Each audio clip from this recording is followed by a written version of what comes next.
Olha só quem eu conheci. E aqui vai um aviso. A história de hoje não é para quem tem cabeça fraca, então fica a dica. Na minha família tem uma história muito interessante ligada à minha avó materna, Dona Fosca Valentina, que quando ela era criança lá na Itália, ela e a família estavam desesperados para vir para o Brasil por conta da tensão da Segunda Guerra Mundial que já estava prestes a eclodir. O caso é que eles não estavam conseguindo passagem nenhuma para vir para o Brasil. Então, numa bela noite qualquer, no meio da madrugada, a minha avó acorda e aos pés da cama dela estava ninguém menos que a própria visão da Virgem Maria, dizendo para ela não se preocupar que de fato eles iriam conseguir passagem para o Brasil. E é exatamente isso que acontece. No dia seguinte, a família consegue as tais passagens e embarcam para ter uma vida nova aqui no Brasil. Mas é claro, você não tem a menor obrigação de acreditar nisso porque é só uma história que a minha avó contava. Mas é aí que entra a nossa história sinistra de hoje, porque eu conheci alguém que também teve visões da Virgem Maria, só que ao invés de passagens para o Brasil, Virgem Maria aconselhou essa pessoa a criar uma seita de salvação do fim do mundo. Entra nessa toca de coelho comigo, porque em Uganda, na África, uma mulher que vivia a vida simplesmente vendendo cerveja e supostamente era profissional da Casa da Luz Vermelha, digamos assim, acabou se tornando líder de um culto apocalíptico que levou centenas de pessoas à morte. Credonia Muerinde, e me perdoe se eu estou pronunciando errado, porque é uma língua muito diferente da minha, então dá um descontinho. Mas o importante é que Virgem Maria apareceu para Credonia em 1988 para pedir para ela para abandonar a vida de pecado e pediu para espalhar a mensagem da salvação divina. E se fosse só isso, beleza!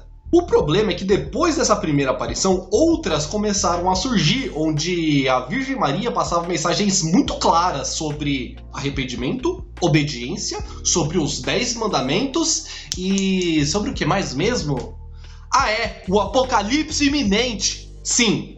Todas as visões posteriores da Credonia com Virgem Maria traziam mensagens apocalípticas avisando que o fim do mundo estava próximo, muito próximo mesmo.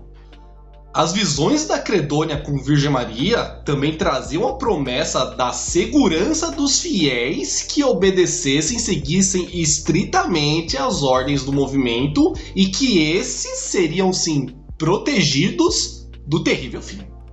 E as visões da Credonia tiveram um impacto tão grande nas pessoas que não só deu a ela autoridade religiosa, como também controle psicológico para recrutar cada vez mais e mais seguidores. Seguidores que, por sinal, sofreram muito na mão da Credonia, porque o regime da seita dela era completamente severo. Eles eram forçados a fazer jejum prolongado, a ter um trabalho árduo e, acredite ou não, fazer voto de silêncio.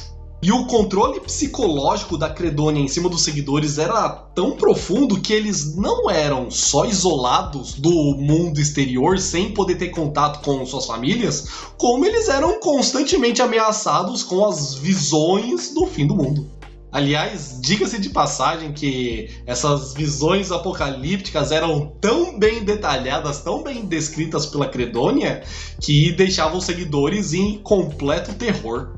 E essas visões da Credonia tinham não só o básico, né, que eram as calamidades naturais, como vulcão, enchente e terremoto, mas também tinha fogo e enxofre, além do próprio Deus, que viria à Terra julgar os não seguidores para colocá-los em sofrimento eterno. Eu fico pensando, uma menininha inocente, lá do outro lado do mundo, 3 anos de idade, brincando com a sua boneca, mas infelizmente, como ela não fazia parte do culto da Credonia, vai pro inferno! Obviamente, os fiéis seguidores do culto seriam levados diretamente para o céu, escapando da destruição final. O mais assustador das profecias da Credônia é que elas possuíam uma data de validade para acontecer o apocalipse, assim, muito perto. Não curiosamente, essa data era 31 de dezembro de 1999. Curiosidade.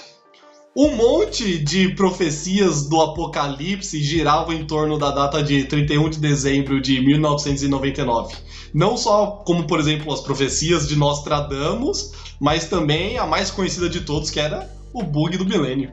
E assim, desde que o mundo é mundo e desde que a religião é religião, o que não faltou foram profetas anunciando a data exata do fim do mundo. E sabe o que todas essas profecias têm em comum? Todas elas falharam. Inclusive o da Credônia. E depois que, obviamente, a profecia da Credônia falhou, houve um certo questionamento por parte dos fiéis e a Credônia, ela deu um migué. É sério, ela deu um miguezão. Ela meteu um... Não, é que deu um erro de cálculo aqui do ciclo do zodíaco, assim, uns alinhamentos planetários que não deu certo. Então a data, deixa eu ver agora, fazer uns cálculos aqui, março, vai pra março. Ela postergou a data do apocalipse assim como se fosse nada.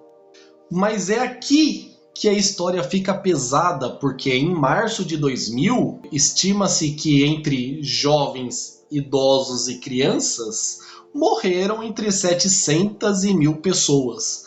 Algumas por desaparecimento, outras por envenenamento em massa, mas a maioria morreu por conta de um incêndio intencional que houve na igreja sede da religião da Credônia. Aliás, falando na Credônia, depois desse evento, ela nunca mais foi vista.